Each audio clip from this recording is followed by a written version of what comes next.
Hey, how's it going, guys? Welcome back to my YouTube channel. My name is Georgiman and I'm your friendly neighborhood anime and manga fan. I love all things anime and all things manga, and I'm here today to talk about Chainsaw Man chapter 147. So, what did I think about this week's chapter?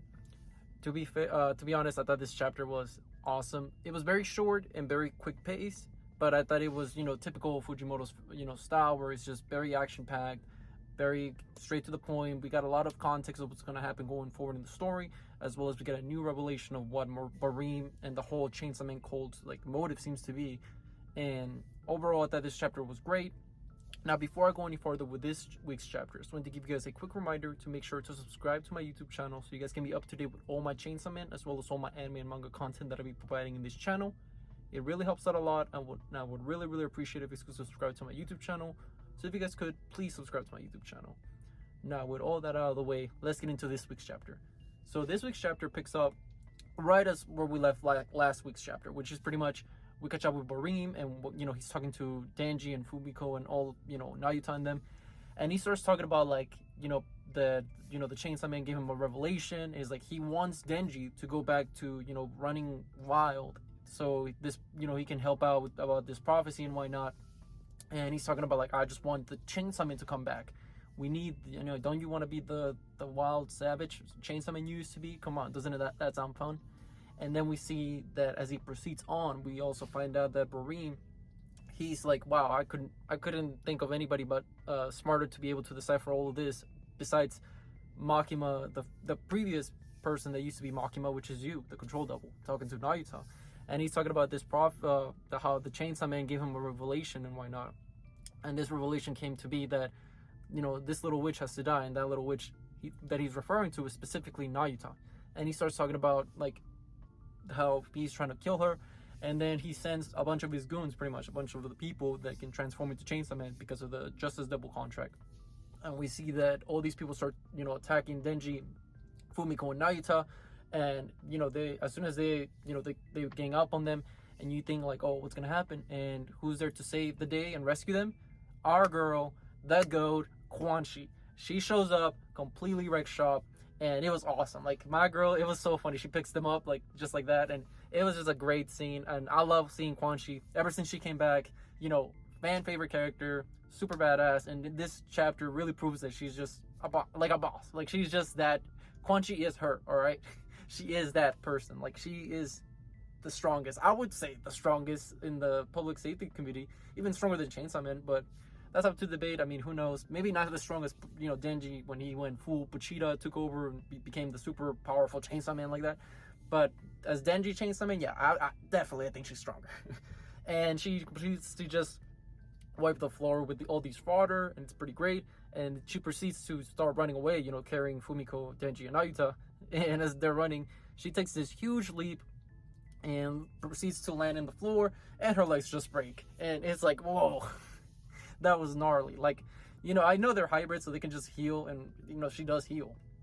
But I thought it was just awesome seeing just how she fell, and she just tanked it. She was oh, whatever. She cupped a little blood, but she was unfazed by it.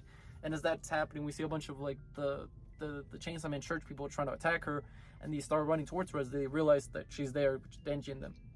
And as we see them proceed to try to attack her, we see that she heals herself and just complete speed blitzes them, just completely destroys them. And once again, proving why Quanxi is badass. And you even see Barim, he's just at one point and throughout it all, he's is this for real? She's straight up a manga character. There's no way. Which was a nice breaking the fourth wall by Fujimoto. Not the first time he's done it, but it was pretty funny. I got a little chuckle. I was I see what you did there. But we see that pretty much she's staring him down. And another thing about this panel I wanted to point, Quanxi got a buff. Alright, I don't know how to say it. She got a buff. Look at my girl's badonkadonk. Look at her trunk. She got a huge buff. I don't remember Quanxi looking that thick. Maybe I might be wrong. Maybe it's been a while since I've seen part 1. Since I read part 1. But, oh my goodness. When I saw that, I was yo, Quanxi? Yo. Alright, I see you, girl. I see you. You're giving Makima some competition now, alright? Because dang, that Quanxi is packing, alright. Alright, she definitely packing, alright. But what we see going forward is that pretty much how the chapter ends. We see that, they're back to being safe. Denji, Nayuta, and Fumiko. they're just minding their business. And as we proceed, we catch up with what's happening in the rest of the city, and it's just chaos. Like, it's a huge devil outbreak, which is all these people that can transform into like knockoff Chainsaw Mans. They've just been wrecking shop, and the public safety committee, they're just been like, okay, we gotta annihilate. Sorry, I couldn't speak for a second. We're trying to destroy all these people, so burn them to death. And like, even some of the agents are like, isn't that a little bit too harsh? And like, they proceed to talk about like, no, this is what we must do, because like, if they can just pull out their starter, they can just regain, like, they can just heal themselves, and that would be a no-go. Like, that's way too dangerous. So we have to like make sure that we eliminate them, like, and turn them into ashes, because otherwise they'll just continue to regenerate and over and over and over again. Which makes me question, is that one of the ways that you can kill a hybrid, just burning them to death, like to ash? Like, would they just not be able to heal at that point? I mean, because I think, thinking about it now, I'm like, if these people can just copy Denji and Quanxi and all, like, Denji's ability of the Chainsaw Man, even, I mean, a knockoff version, I don't think it's like as strong as Denji himself. Obviously, they seem pretty weak fodder, I would say, like zombies, just ghouls. But I'm wondering now, like, is that going to be one of the biggest weaknesses for the hybrids going forward? Like, if the flame devil or the fire devil shows up and like just turns him to ash, like that's it, you can't regenerate. So it's something to think about going forward in the story. And talking about what happens at the end, we see that just Fumiko, Nayuta, and Quanxi, they're just chilling. And I know where one person in the crowd is like, hey, I know that guy, him. And then like, he's like, you're that wannabe Chainsaw Man, I know you. And Denji's like, what? So it seems like now everybody's gonna go like after Denji, I guess, because like, oh, he's that knockoff, how dare you try to call yourself Chainsaw Man, like what? So I think that's how we're setting up the chapter for next week, or not next week, because once again we get another break, which makes sense. And I know it's bound to happen because it's Halloween. I know in Japan they always do a break when it comes to Halloween, post Halloween. So we get another 2-week break. So it felt very fast. Like, it felt very, I mean, typical Fujimoto fashion. These chapters go by so quick. But yeah, I mean, I can't wait to the next chapter. But now, like, one thing that I'm thinking about going forward is, in the next chapter, are we gonna see like Katana Man like go and help Denji? I know, like, oh my god, if we see Katana Man like saving Denji, that'd be so hype. Because now it seems like, I mean, he has Quanxi, so he's fine. But I'm wondering now, like, will there be a scenario now where the public safety takes Denji in, and Denji just sees Katana Man, is like, and Katana Man's like, do you remember me? And Denji's like, who are you again? Like, that'd be so funny. Like, if he just like nonchalantly like, oh yeah, you're that guy, like the guy with the katanas that I beat up, or something, like that I kick Huzzer Balls doing, or something.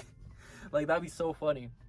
But another thing I'm very curious going forward in the story is now Nayuta seems to be a key player, and I always knew she was going to be a key player, but she seems to be like the one that, according to Barim, will purge the world in darkness. And for any Fujimoto fan, you would know that he did a one-shot about a god called Nayuta, which is factually what Nayuta has been based on in his works. I mean, she even has the same kind of character design, which in that story, it's one of Fujimoto's short stories from in his youth, before Chainsaw Man, I believe. And it's about like how this girl called Nayuta is destined to destroy the world, and her brother, is trying to prevent that from happening, which is some similarities, and you can see some bits and pieces of it throughout Denji and Nayuta's relationship. So I'm very curious to see how that plays out in the future, because I myself never read the story, so I don't know how that story ends and why not. But I always find it fascinating how Fujimoto likes to pick from his other works and implement stuff from his other works into his, Chainsaw Man, and why not. And yeah, now it's a huge global scale, seems to be like these terrorist attacks of the Chainsaw Man Church. And now we gotta think about like, what's Fami doing? We don't see anything of Asa and her her status with Yoshida, so that's something that we'll see definitely in the future. I was hoping to see it in this week, so we can get a follow-up on what their situation is, because we saw that she got disarmed and she pretty much got beat by Yoshida.